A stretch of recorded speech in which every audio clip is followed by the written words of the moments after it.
حضرت عمر فاروق گزر رہے تھے تو کسی باغ کے کونے میں کھڑے ہو کے کچھ بچے چھوٹے چھوٹے بچے وہ کھجوریں اکٹھی کر رہے تھے. تو حضرت عمر نے کہا کس کے باغ میں لگے ہوئے ہو؟ سب بچے دوڑ گئے. تو حضرت سنان بن سلمہ فرماتے میں ابھی چھوٹا تھا, میں کھڑا ہو گیا تو میں نے کہا حضور ہم نے توڑ کے نہیں کھجوریں کھائیں, گری ہوئی کھائی ہیں, اور آپ کو پتہ ہے جو رستے میں گر جائیں وہ اٹھانی ناجائز نہیں ہوتی, تو حضور یہ گری ہوئی کھجوریں کھائی ہیں. تو کہتے ہیں حضرت عمر فاروق بچے کی بات سن کے کہنے لگے رب تیرا بھلا کرے, تو نے صحیح بات کی طرف میری توجہ کرا دی ہے, اللہ تیرا بھلا کرے. اور پھر حضرت عمر رضی اللہ تعالیٰ عنہ اس چھوٹے سے بچے کے پاس کھڑے ہو گئے, حکمران وقت 22 لاکھ مربع میل کا حکمران بچے کے پاس کھڑے ہو گئے, چھوٹے بچے کے پاس. دکان پہ غریب آدمی چڑھ آئے نا تو دکاندار صاحب اللہ ماشاءاللہ ان کا مزاج خراب ہو جاتا ہے, اور تیسری چیز کہ نا وہ والی دکھاؤ دکان کے لینیاں سے لے تو جا, اور اگر تگڑا بندہ آ جائے تو کہتے ہیں جناب آپ کو اس طرح کرے نشاندہی کر دے, میں انشاءاللہ خرید کے لا کے پیش کر دوں گا. مزاج بدل جاتا ہے, غریبوں کے پاس, چھوٹوں کے پاس, عام آدمی کے پاس آپ جائیں. ہمارے حکمرانوں کا غریب آدمی سے گیپ بہت زیادہ ہے, پیروں کا غریب آدمی سے گیپ بہت زیادہ ہے, بڑے علماء کا عام آدمی سے گیپ زیادہ ہے, تاجروں کا عام آدمی سے گیپ زیادہ ہے, شیشے کے بڑے بڑے محلات میں سوسائٹیوں میں بسنے والوں کا غریبوں سے گیپ زیادہ ہے. دوستو ایک بادشاہ نے نا خواب دیکھ لیا تھا, اس نے خواب دیکھا کہ میرے سارے دانت ٹوٹ گئے. اس نے ایک تعبیر بتانے والے سے تعبیر پوچھی کہ یہ میرے سارے دانت ٹوٹ گئے, اس کی تعبیر کیا ہے؟ تو وہ تعبیر بتانے والا پریشان ہو کے کہنے لگا بادشاہ بات بڑی خوفناک ہے, جو خواب آپ کو آیا ہے تعبیر بڑی خطرناک ہے. تعبیر یہ ہے کہ آپ کے سارے رشتہ دار, بہن بھائی, بیوی بچے آپ کی زندگی میں فوت ہو جائیں گے. بادشاہ کو بڑا غصہ آیا, اس نے سزا دی. یہ کیسی خوفناک خبر سنا رہا ہے, سارے چلے جائیں گے تو میں نے جی کے کیا کروں. کچھ دنوں کے بعد ایک اور تعبیر کرنے والوں کو بلایا اور اسے بلا کے کہا کہ میں نے یہ خواب دیکھا ہے کہ میرے سارے دانت ٹوٹ گئے ہیں, تو تعبیر کیا ہے؟ تو وہ کہنے لگا بادشاہ یہ تو بڑا اچھا خواب ہے. اس نے کہا کیا مطلب؟ کہنے لگا اس خواب کی تعبیر یہ ہے کہ آپ کے خاندان میں سے سب سے لمبی عمر اللہ آپ کو عطا فرمائے گا. بادشاہ نے اس بندے کو انعام دیا, تحائف دیے اور بار بار آنے کی دعوت دی. میرا خیال ہے تعبیر ایک ہی نہیں بتائی دونوں نے, لیکن بات اگرچہ بے سلیقہ ہو کلیم, پر بات کرنے کو سلیقہ چاہیے. ہم نہ اپنے بچوں کو اس طرح سمجھاتے ہیں کہ وہ بچے بجائے سمجھنے کے ناراض ہو جاتے ہیں. ہمارا سمجھانے کا انداز بعض اوقات الا ماشاءاللہ توہین آمیز ہوتا ہے. ہمارا بعض اوقات بعض لوگوں سے ملنا, بعض لوگوں کے ساتھ ربط رکھنا, اس میں خوبصورتی نہیں ہوتی. دانائی, تدبر, حکمت, معاملہ فہمی, یہ ایک بڑا ضروری کام ہے, ایک بڑا سمجھداری والا کام. نبی پاک صلی اللہ تعالی علیہ وسلم نے ہمیں حکمت سکھائی, دانائی سکھائی. پتہ ہے مسائل کب ہوتے ہیں؟ جب ہم انہیں ذہن پہ سوار کر لیتے, اور جب پریشانی کو ذہن پہ سوار نہ کیا جائے پھر پریشانی نہیں رہتی, پھر بندہ آسانی سے اس پریشانی سے گزر جاتا ہے. بڑے تدبر کے ساتھ روزمرہ کے معاملات کو ڈیل کریں. میرے پاس ایک دوست اپنے بچے کو لے کے آئے, کہ حضرت اس کو دم کر دیں, اور ساتھ انہوں نے کہنا شروع کیا باقی تو اس کے بہن بھائی بڑے اچھے تھے, یہ ضدی بھی بہت ہے اور اڑ بھی بڑی جلدی جاتا ہے, اور اس کے مزاج میں تلخی بھی بہت زیادہ ہے, اور اس کی طبیعت کے اندر سختی. 2-4 باتیں انہوں نے کی. تو میں نے کہا کہ آپ تو اس کے والد ہیں, اگر آپ یہ لب و لہجہ اس کے بارے میں بیان کریں گے یہ تو سارے خاندان سے کٹ جائے گا. آپ کو تو ایسا کرنا چاہیے تھا کہ اگر آپ اسے سمجھاتے بھی تو اس طرح سمجھاتے کہ اسے پتہ ہی نہ چلتا مجھے کوئی سمجھا رہا ہے. آپ اس کو ضدی کہہ رہے ہیں, اس کا تو ذہن بن جائے گا میں تو واقعی ضدی ہوں. طبیعت بن جائے گی، ذہن اس کا الجھ جائے گا۔ حکمت کے ساتھ اپنے مخالف کو بھی کبھی ڈیل کرے نا، آپ کی توجہ ہے میری بات پر؟ اپنے مخالف کو بھی کبھی ڈیل کرے نا، ہم نا بعض دشمنوں کو اتنی اہمیت دیتے ہیں کہ وہ تگڑے ہو جاتے ہیں۔ کچھ دشمن ایسے ہوتے ہیں جن کے بارے میں قرآن کا حکم یہ ہے کہ وَإِذَا خَاطَبَهُمُ الْجَاهِلُونَ قَالُوا سَلَامًا، جب تمہارا جاہلوں سے آمنا سامنا ہو تو تم نے کہنا ہے بھئی تمہیں سلام ہو۔ ہر آدمی سے الجھیں گے نہیں، ہر ایک سے بحث نہیں کریں، ہر ایک کے بارے میں یہ ذہن نہیں بنائیں گے کہ یہ بھی میرا دشمن ہے، یہ بھی میرا مخالف۔ اتنی جلدی اپنے ذہن کے اندر تناؤ نہیں پیدا کریں۔ ایک صحابی آئے حضور کی خدمت میں، مشکاۃ شریف میں حدیث موجود ہے۔ عرض کیا یا رسول اللہ صلی اللہ تعالی علیہ وسلم، کفار آپ کا نام بگاڑ بگاڑ کے لینے لگے ہیں، معاذ اللہ ثم معاذ اللہ۔ وہ کہتے اگر ہم نے محمد مان لیا تو محمد کا معنی تو وہ ہے جس کی تعریف کی جائے بار بار۔ اب وہ نام بگاڑ بگاڑ کے معاذ اللہ آپ کو برا بھلا کہتے ہیں۔ تو وہ صحابی آئے تھے اور انہوں نے بڑی خوفناک طریقے سے بات سنائی، پر پتہ ہے حضور نے کیا فرمایا؟ فرمایا پتہ نہیں وہ کس کو گالیاں دے رہے ہیں، پتہ نہیں وہ کس کا نام بگاڑ رہے ہیں، مجھے تو اللہ نے محمد بنایا ہے۔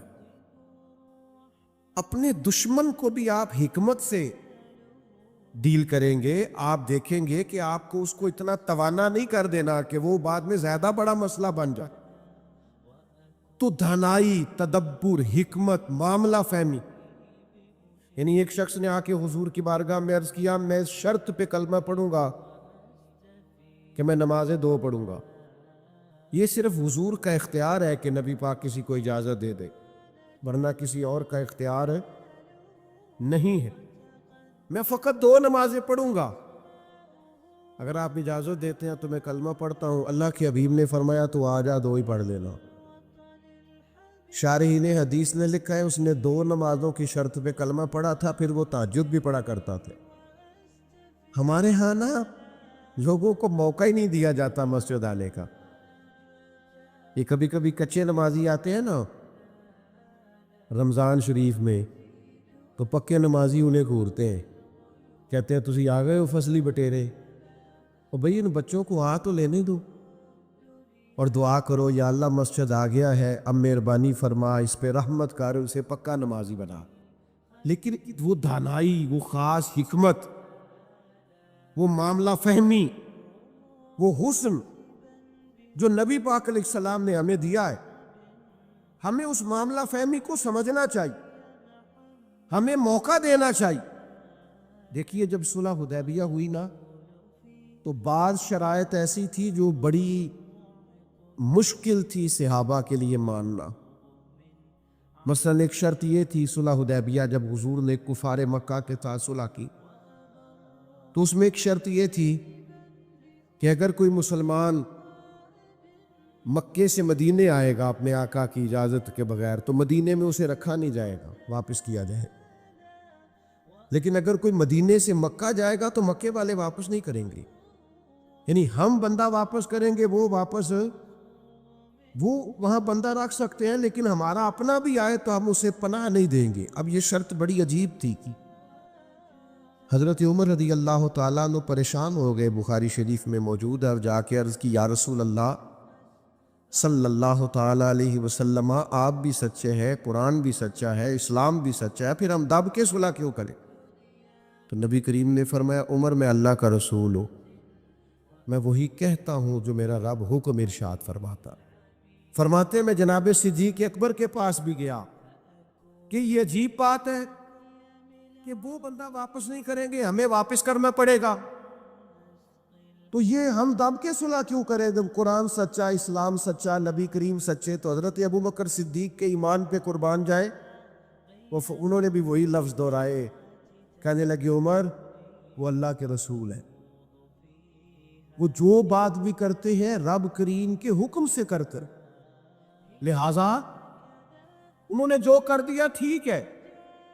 اب یہ وہ بظاہر شرک تھی جس سے لگ رہا تھا کہ مسلمان دب کے صلح کر رہے، لیکن آپ کو پتہ سب سے زیادہ فائدہ اسلام کو اس شرط نے دیا.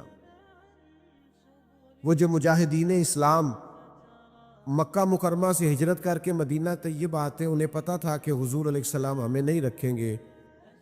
حضرت ابو البصیر رضی اللہ تعالیٰ عنہ اور اس طرح کے کچھ اور صحابہ، یہ جب مدینہ طیبہ آئے اور حضور نے واپس کیا تو انہوں نے ایک تیسرے مقام پہ ڈیرا لگایا.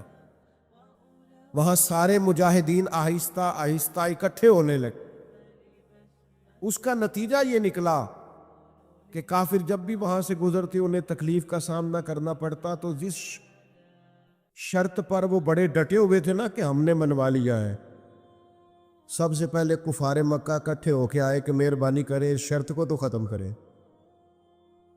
آپ اپنے لوگوں کو بلائے مدینہ منورہ. تو تدبر، دانائی، معاملہ فہمی. ہم نا آہستہ آہستہ بڑے جلد باز ہو رہے ہیں، طبیعتوں میں بے چینی، بے قراری. ایک بات نہ ہماری مانی جائے ہم پریشان ہو جاتے ہیں. ذرا برابر ہماری طبیعت کے مخالف کوئی شخص بات کر دے ہم ڈسٹرب ہو جاتے ہیں. ہمارا ماحول اس قدر زیادہ پیچیدہ ہو جاتا ہے ذہنی کہ جو بڑے بڑے باصلاحیت لوگ ہیں، بڑے بڑے باشعور لوگ، وہ بھی حکیم نہ ہونے کی وجہ سے، دانا نہ ہونے کی وجہ اپنی صلاحیتوں سے کوئی فائدہ نہیں اٹھا سکتے. میرے نوجوان دوستوں، میرے بزرگوں، اپنی زندگی میں کمال بردباری پیدا کریں، کمال حوصلہ پیدا کریں، طبیعت کے اندر ٹھہراؤ لائے. آپ محسوس کریں گے کہ بہت سارے بگڑے ہوئے کام سنورنے لگے. آپ کتنی بھی جلد بازی کر لیں، جب تک اللہ کا حکم نہیں ہونا کام درست. آپ ڈاکٹر کے پاس دوائی لینے جاتے ہیں، آپ کے مرض کی تشخیص ہونے کے بعد ڈاکٹر صاحب نسخہ لکھتے ہیں، کہتے ہیں یہ ایک پتہ گولیوں کا لے لو، ایک صبح کھانا، ایک دوپہر کھانا، ایک شام کھانا. اور یہ سیرپ لے جاؤ، ایک چمچ صبح استعمال کرنا، ایک شام کرنا. تو اگر کوئی شخص کہے مجھے جلدی یا ٹھیک ہونی تھی، میں نے ساری گولیاں اکٹھی کھانی ہے، وہ کہ مجھ سے انتظار نہیں ہوتا، میں نے سارا سیرپ اکٹھا ہی پینا ہے، ٹھیک ہوگا کہ زیادہ بیمار ہو جائے گا؟ وہ گولیاں، وہ دوائی ہے شفا کے لیے، لیکن اگر آپ اس دانائی کے طریقے کے مطابق استعمال نہیں نہ کریں گے جو استعمال کرنے کا طریقہ ہے، تو اس کا اثر غلط ہونے لگے گا.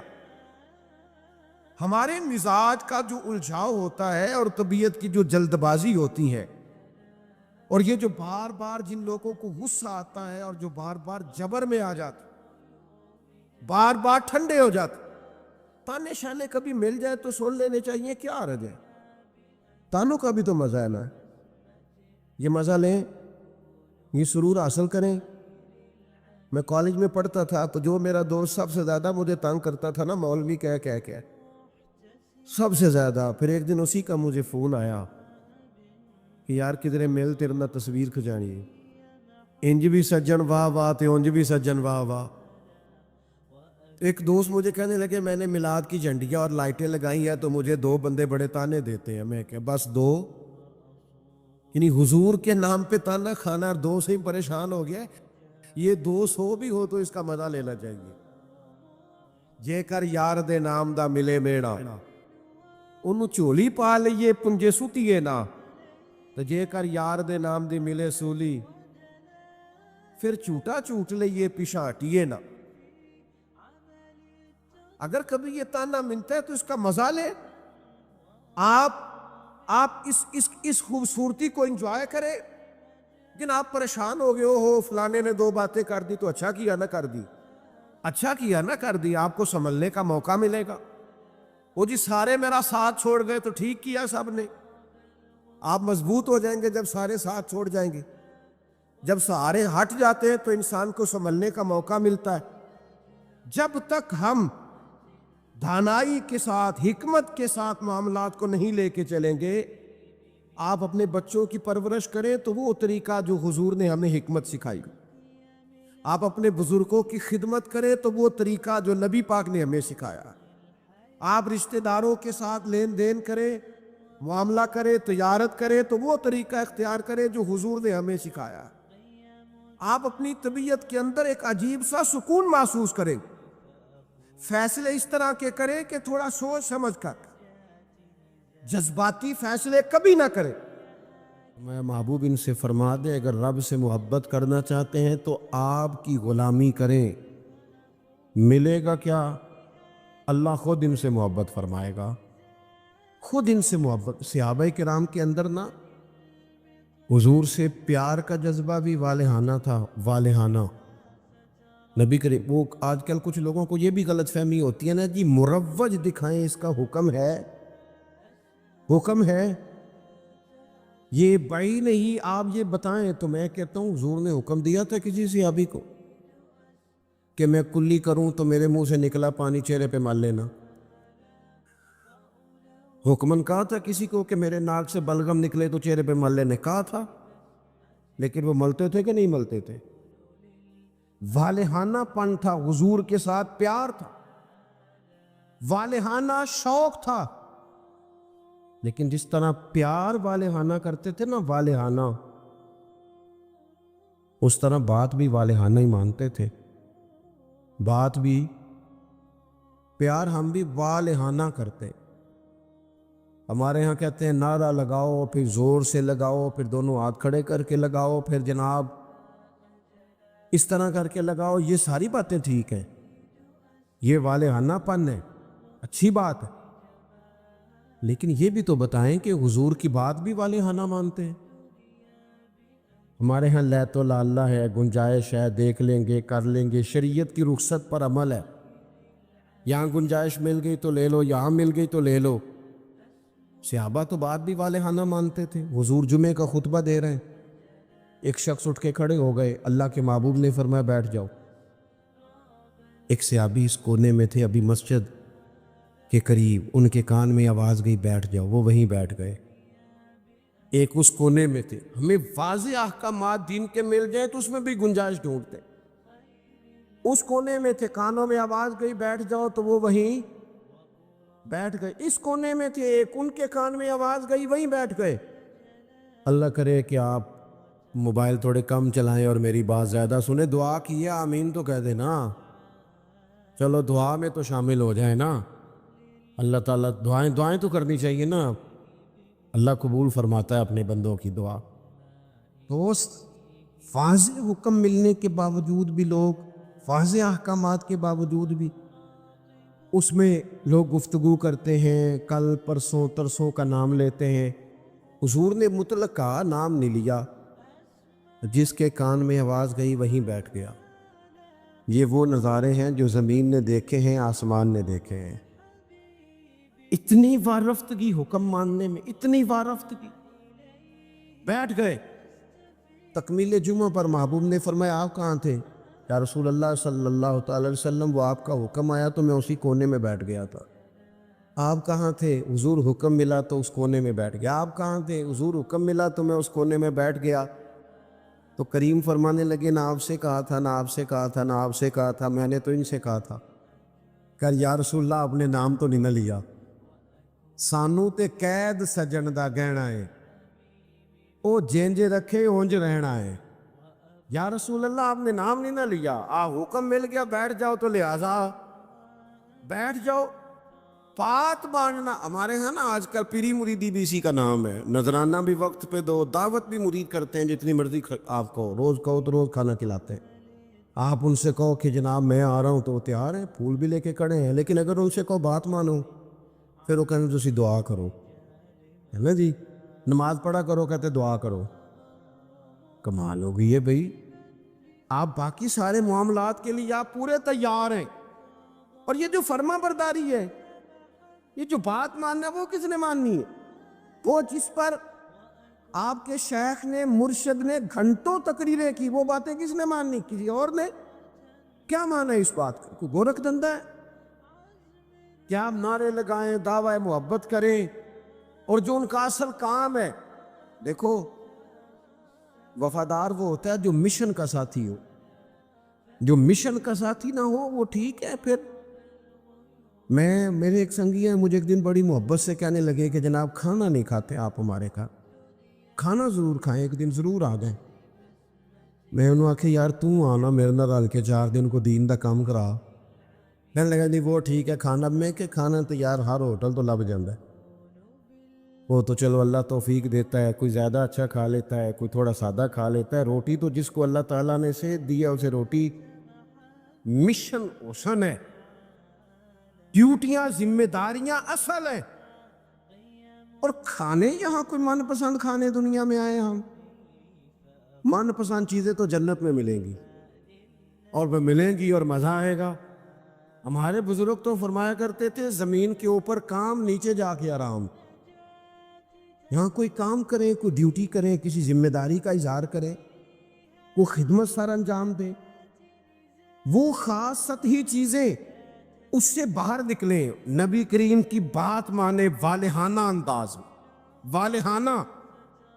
حضور علیہ السلام نے جس مشن کے لیے پتھر کھائے, جس مشن کے لیے حضور طائف گئے, جس مشن کے لیے حضور نے ہر دشمن کو معاف کر دیا کہ لوگ مسلمان ہو جائیں, دیندار ہو جائیں, امت اس مشن کے لیے کیا کام کرتی ہے, کیا ڈیوٹی کرتی ہے؟ کبھی دل میں تکلیف ہوئی ہے کہ آپ تجربہ کر لیں, سارے لوگ عید کی نماز پڑھنے بھی نہیں آتے, اس لیے کہ کچھ ایسے ہوتے ہیں جن کی ساری رات دکان کھلی رہتی ہے اور سویرے سو رہے ہوتے ہیں. کچھ کہتے ہیں میں نے وعدے کیے ہوئے ہیں وہ میں نے پورے کرنے ہیں. عید کی نماز بھی سارے پڑھنے, لیکن رش اتنا ہوتا ہے کہ مسجدیں چھوٹی پڑ جاتی ہیں. اس کا مطلب یہ ہے اگر ساری مسلمان امت نمازی ہو جائے تو نئی مسجدیں بنانی پڑیں, لیکن آپ باقی سارے کام کرا لیں شوق سے کر دیں گے. بھئی سجدے کا بھی ذوق پیدا کرو, حضور کی فرما برداری اصل ہے. تیسرا مقام قرآن پاک کا, قرآن مجید نے کہا کما ارسلنا فیکم رسولا منکم یتلو علیکم آیاتنا, جیسا کہ ہم نے تمہیں میں سے تمہیں ایک رسول دیے ہیں جو تم پر ہماری آیتیں پڑھیں گے, وَيُزَكِّيكُمْ, اور تمہارا تزکیہ کر دیں گے, تمہیں پاک صاف کر دیں گے. نبی پاک کی تعلیمات یہ ہیں کہ تو ظاہری طور پر بھی بڑا صاف ستھرا ہو. حضور نفاست کو پسند کرتے, صفائی کو محبوب رکھتے, خوشبو کا استعمال کرتے, مسواک کو محبت سے استعمال کرتے, ظاہری صفائی بھی. اور ترمذی میں موجود ہے حضور نے فرمایا اے انس بن مالک میرے بیٹے, ہو سکے تو صبح اس حال میں کرنا کہ تمہارے سینے میں پتہ ہے یہ میری سنت ہے, اور جس نے میری سنت سے محبت کی اسی نے مجھ سے محبت کی. نرے دانت صاف کرنا ہی سنت نہیں, دل صاف کرنا بھی سنت ہے. باطن بھی صاف ہونا چاہیے, انسان کے اندر سے ساری بیماریاں نکل جائیں. عزیز دوست تزکیہ ہو, حسد سے خالی ہو سینہ, بغض سے خالی ہو. یہ جو روحوں پر بوجھ ہوتا ہے یہ حسد کا ہوتا ہے, یہ باطن پر دھبا ہوتا ہے یہ عداوت کا ہوتا ہے. یہ کچھ چیزیں جو ہمیں بالکل بے قرار کر دیتی ہیں یہ تکبر کا روگ ہوتا ہے. یہ عجب خود پسندی یہ اندر انسان کے جوار بھاٹا پیدا کر دیتی ہے. اگر بندہ ہو جائے سادہ, حضرت باجید بستامی رحمۃ اللہ علیہ کھڑے تھے تو ایک شخص نے آپ سے پوچھا حضرت خواجہ پیر باجید بستامی سے ملنا ہے. آپ فرمانے لگے یہ جو بندہ جس کا تم نے ابھی نام لیا ہے نا, اس کو ڈھونڈتے مجھے 30 سال ہو گئے, مجھے نہیں ملا. 30 سال. یہاں بیچارے نقیب ان کی کلاس لگ جاتی ہے اگر وہ لقب تھوڑے بیان کریں تو, لسٹوں میں لکھ کے دیے جاتے ہیں, یہ نام نہیں لیا, یہ نام نہیں لیا, فلانے چودھری کا نام رہ گیا, فلانے کا رہ گیا, فلانے کا. وہ چھوڑ دیں بھائی, یہ تو حضور کی تعریف کی محفل ہے, اس میں باقیوں کی تعریفیں کدھر سے آ گئی, کدھر سے آ گئی؟ یہ تو نبی پاک علیہ الصلوۃ والسلام کے ذکر پاک کی مجلس ہے. دوستو آپ غور کریں گے اور چیزوں کو سمجھیں گے. خواجہ باجید بستامی سے اس نے کہا میں نے ملنا ہے, فرمانے لگے 30 سال سے ڈھونڈ رہا ہوں ملا نہیں. وہ سائڈ پہ جا کے ایک بندے سے کہنے لگا میں نے حضرت خواجہ پیر شیخ باجید بستامی سے ملنا ہے. کہنے لگے ابھی تو وہاں کھڑے تھے تمہارے پاس. کہنے لگا میں نے تو پوچھا ہے. کہنے لگے اصل میں جو تم نے لائن لگائی ہے نا القابات کی, یہ وہ مانتے نہیں اپنے آپ, نہ حضرت نہ خواجہ نہ پیر نہ صوفی, وہ تو نیرا باجید کہتے ہیں اور اس میں بھی کئی دفعہ روتے ہیں رب کی بارگاہ میں. تو یہ جو القابات تم نے لگائے ہیں نا، ہمارا تو جناب بڑا عجیب منظر ہے. تو تزکیہ کے لیے حضور آئے. پھر فرمایا وَيُعَلِّمُكُمُ الْكِتَابَ وَالْحِکْمَةَ، حضور تمہیں کتاب سکھائیں گے، حکمت سکھائیں گے. حضور قرآن سکھانے آئے. نبی کریم کیا سکھانے آئے؟ آپ بنے انجینئر شوق سے، آپ لیکچرار بنے شوق سے بنے، لیکن ساتھ قرآن پاک کے قاری بھی تو بنے نا، قرآن پاک کو سمجھنے والے بھی تو بنے نا. جس بندے کو اتنی کہانیاں آتی ہیں، جسے اپنے شجرے آتے ہیں، جسے اپنی برادری کی شان آتی ہے، اسے قرآن کی آیتیں کیوں نہیں آتی؟ جسے ساری پنچایت میں ساری بات سنانی آتی ہے، اسے قرآن مجید بھی آ سکتا ہے. شرط یہ ہے کہ وہ آگے بڑھے، قرآن پاک کو سیکھے. ہم نا کچھ کام ہم نے بچوں کے ذمہ، میرے پاس ایک صاحب بچہ لے کے آگے کہنے لگے دعا کریں یہ پڑھ جائے. تو میں نے کہا آپ بھی کچھ 100 سال کے نہیں ہو گئے، میں دعا کرتا ہوں آپ دونوں ہی پڑھ جائیں. آپ بھی تو پڑھ ہی سکتے ہیں نا، آپ بھی تو توجہ کریں نا. ہم نا جناب وہ بعض لوگوں کا عجیب زاویہ نگاہ بن جاتا ہے. او بھائی آپ بھی پڑھ سکتے ہیں، آپ کیوں نہیں پڑھ رہے؟ او جی میری اب زبان موٹی ہو گئی ہے. تو میں نے کہا یہ کل آیا ہے واٹس ایپ، سب نے سیکھ لیا ہے. یہ کل آیا، ای میل کرنا بھی آ گیا لوگوں کو، اور کمنٹس دیکھنا بھی آ گیا. اور بڑے بڑے لوگ جن کو نہیں بھی توجہ جن کی ہونی چاہیے تھی، ان کی بھی توجہ. یعنی میں تھوڑا مصروف زیادہ رہتا ہوں، اور اب تو کچھ طبیعت بھی ٹھیک نہیں رہتی. دعا فرمائے اللہ تعالیٰ کچھ کام لے لے. وہ کوئی دوست پوچھتا ہے کہ آج کل کیا کر رہے ہیں، تو میں کہنا کچھ بھی نہیں، بس ہڈیاں آنیاں جانیاں دیکھو، ادھر آ رہے ہیں اور ادھر جا رہے ہیں، میں یہی کام کر رہے ہیں. اس کے باوجود لوگ ناراض ہیں. یعنی مسئلے دو ہی تھے، عمر بھر حل نہ ہوئے.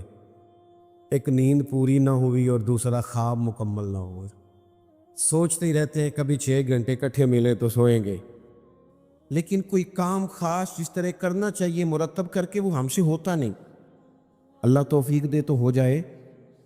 لیکن میں ایک چیز محسوس کرتا ہوں شدت کے ساتھ، بڑی شدت کے ساتھ، کہ کچھ ایسی چیزوں کو لوگوں نے اوڑھ لیا ہے. مجھے زیادہ وقت نہیں ملتا، کئی دوست پوچھ لیتے ہیں، بلکہ شاید ہر ہفتے ہی کوئی پوچھ لیتا ہے آپ سٹیٹس کہاں پہ لگاتے ہیں؟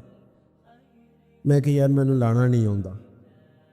لیکن وہ بس ایک ذہن بن گیا نا. اور ایسے لوگ جن کے بارے میں امید تھی کہ یہ سٹیٹس والے نہیں، یہ تسبیح والے ہیں، یہ اللہ اللہ کریں گے، ان کے ہاتھوں میں بھی موبائل نظر آتا ہے. اور جو بھی چیز ہاتھ میں ہو وہ چلنے لگتی ہے. موبائل ہاتھ میں ہوگا تو چلے گا، اور اگر تسبیح ہوگی تو وہ بھی انشاءاللہ چلے گی.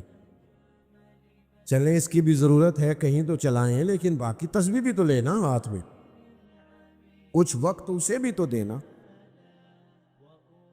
تو میرے عزیز قرآن مجید کو سیکھیں. اور پھر فرمایا والحکمہ، حضور تمہیں دانائی سکھانے آئے. نبی پاک نے ہمیں باشعور کیا ہے. بصیرت کا جو نور دروازہ رسول سے ملتا ہے وہ کہیں سے بھی نہیں ملتا. حضور کی باتیں حکیمانہ، نبی پاک کے ارشادات انسان کو تازہ کر دینے والے، ذہن کی بند گرہیں کھول دینے والے. حضور کے ایسے فرامین، نبی پاک علیہ السلام نا انا نہیں جگاتے لوگوں کی. ہم جب کسی شخص سے گفتگو کرتے ہیں تو وہ رد عمل کے طور پر سخت ہو جاتا ہے، جو کہ ہم انا جگا دیتے ہیں. حضور انا نہیں جگاتے، نبی پاک ضمیر جگاتے. حضور اس طرح کی بات کرتے تھے کہ سامنے والے کو تعلیم مل جاتی، ایجوکیٹ ہو جاتا، اس کی نفسیات قبول کر لیتی کہ یہ بات ٹھیک ہے، نفسیات قبول کر لیتی. ایک نوجوان نے آ کے کہا معاذ اللہ ثم معاذ اللہ، یا رسول اللہ مجھے زنا کی اجازت دے. صحابہ کہتے ہیں ہمیں بڑی تکلیف ہوئی اس کی بات کی، لیکن حضور نہ تعلیم دیتے ہیں. نبی کریم نے بٹھا لیا اور بٹھا کے فرمایا ایک بات بتا. یا رسول اللہ حکم کرے. فرمایا تو پسند کرتا ہے کہ تیری بیٹی سے زنا کرے؟ اس کی آنکھیں کھل گئیں. یہ کیسے ہو سکتا ہے؟ فرمایا تیری بہن سے، ماں سے، خالہ سے، پھپھو سے، جو رشتے قریبی ہیں حضور نے گنوائے، تو اس کی آنکھیں لال ہو گئی غصے سے. یا رسول اللہ میں نام بھی نہیں لینے دیتا. اب حضور نے اس کے ذہن پر دستک دی. معاشرے میں جب آپ کسی چیز کو خریدنے نکلتے ہیں تو آپ پھر دکان بھی تو ڈھونڈتے ہیں نا کہاں سے لینی ہے. تو جس چیز کو آپ خریدنے جائیں گے یقیناً اس کی مارکیٹ بھی تو ہونی چاہیے نا, کہیں سے ملے گی وہ. تو نبی پاک صلی اللہ تعالی علیہ وسلم اس ذہنی سطح پر لائے اپنی حکمت کے ساتھ. حضور فرمانے لگے تو نہیں اجازت دیتا اور ہونا بھی نہیں چاہیے ایسا, لیکن جس سے تو بدکاری کی اجازت مانگ رہا ہے وہ بھی تو کسی کی بیٹی ہوگی نا.